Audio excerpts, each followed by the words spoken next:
दोस्तों, इस वीडियो के मेन टॉपिक पर आने से पहले मैं आपको अपने साथ हुए एक इंसिडेंस के बारे में बताना चाहूँगा। नमस्कार, मैं हूँ Sagar Chaturvedi, vastu consultant and astrologer. मेरे पास मेरे एक क्लाइंट का कॉल आता है, बोलता है गुरुदेव मैं बहुत परेशानी में फंस गया हूँ। बहुत दिन बाद उसका कॉल आता है, बहुत पैसे वाला व्यक्ति, और वो बताता है फ़ोन पे मुझे कि उसके 2 बेटे हैं। एक का नाम आर्यन है और दूसरे का नाम सोमेश है। आर्यन 34 साल का है और सोमेश 29 साल का है। वो बताता है कि मेरे दोनों बेटे बहुत विशेष समस्या में पड़ गए हैं। मेरा जो बेटा आर्यन है, उसके एक बेबी भी है, उसका विवाह भी हो चुका है और उसको थ्रोट कैंसर डिटेक्ट हुआ है, डॉक्टर ने बता दिया है। और दूसरा बेटा जो है मेरा सोमेश, जो कि अभी छोटा है, उसको ड्रग्स की आदत लग चुकी है और अभी उसका भी इलाज चल रहा है। मैंने उससे थोड़ा सा धैर्य बढ़ाया और उसके बाद में पहले मैंने उसके तीनों बाप बेटों की कुंडली देखी, पूरी फैमिली की कुंडली देखी। कुंडली में मैंने देखा कि कुछ बहुत विशेष कोई परेशानी वाली बात नहीं दिख रही है। हालांकि फैमिली में तीनों लोगों की कुंडली में राहु की महादशा और अंतरदशाएं थी। उसका भी एक पराशर संहिता के अनुसार फल होता है कि अगर किसी फैमिली के 2 या 3 मेंबर्स की एक साथ राहु की महादशा या अंतरदशा चल रही हो तो उस परिवार में लगातार विपत्तियां आती ही रहती हैं और ये लंबे समय तक चलती है। लेकिन फिर भी इतनी भयंकर वाली विपत्ति केवल इस छोटे कारण से तो आ नहीं सकती है। तो मैंने उससे डिटेल में बात करना चालू किया। जब मैंने उससे डिटेल में सारी चीज़ें पूछी तो मुझे पता चला कि उसने 1 साल पहले ही 1500 स्क्वायर फीट की एक जगह खरीदी है। वहाँ पे उसने एक फार्म हाउस बनाया है और उस फार्म हाउस में वो अभी 1 साल पहले ही अपनी पूरी फैमिली को लेकर के शिफ्ट हुआ है। तो मेरा दिमाग घूमा, तो मैंने सोचा कि उसके फार्म हाउस को विज़िट किया जाए।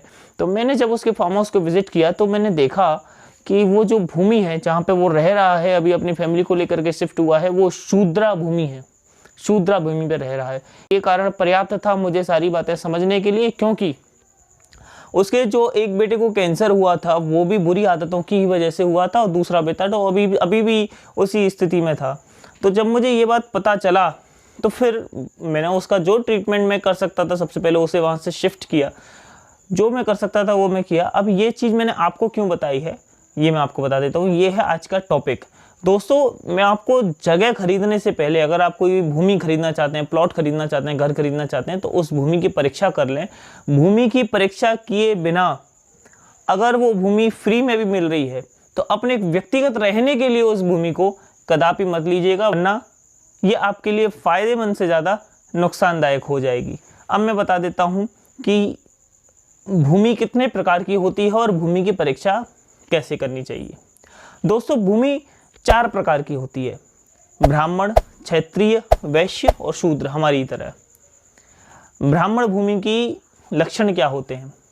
ब्राह्मण भूमि के लक्षण ये होते हैं कि यदि उस भूमि का रंग सफ़ेद हो, उस भूमि पे हवनीय वृक्ष यानी कुशा या पीपल उस भूमि पे उगते हों, उसकी माटी में से अच्छी सी सुगंध आ रही हो, सौंधी सौंधी सुगंध आ रही हो, उसकी थोड़ा सा उसकी मिट्टी को अपने जिह्वा पे रख करके देखेंगे तो आप देखेंगे कि उसमें से एक सौंधा सा स्वाद उसके अंदर आ रहा होगा, वो ब्राह्मण भूमि है। क्षत्रिय भूमि, जो लाल रंग की मिट्टी हो, उसकी लाल रंग के उसके ऊपर पुष्प खिलते हों, वह क्षत्रिय भूमि होती है। वैश्य भूमि वो होती है जिसके ऊपर फलदार वृक्ष उगते हों, पीले रंग की चिकनी मिट्टी जो होती है उसको वैश्य भूमि कहते हैं। और जिस भूमि के अंदर मद्य मांस शराब की जैसी दुर्गंध आती हो और शाम या काले रंग की मिट्टी हो, वो शूद्रा भूमि होती है।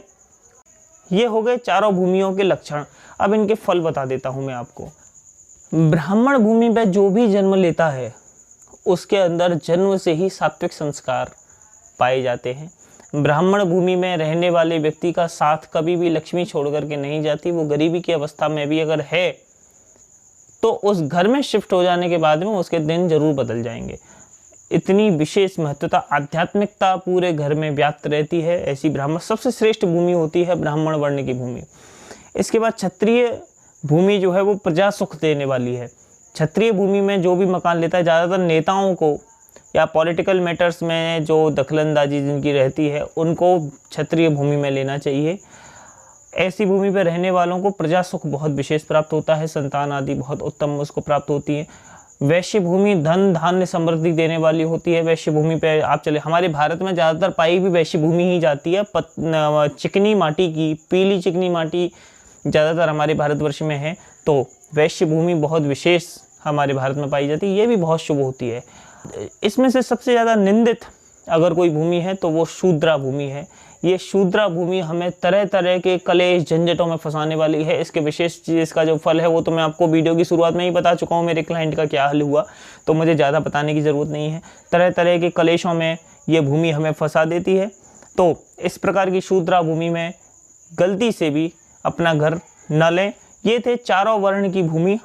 आप मुझे कमेंट करके बताइएगा कि ये वीडियो आपके लिए इन्फॉर्मेटिव रही है या नहीं रही है। आप में से जो भी नया घर खरीदने जा रहे हैं उनको मैं पहले से अग्रिम बधाई देता हूं।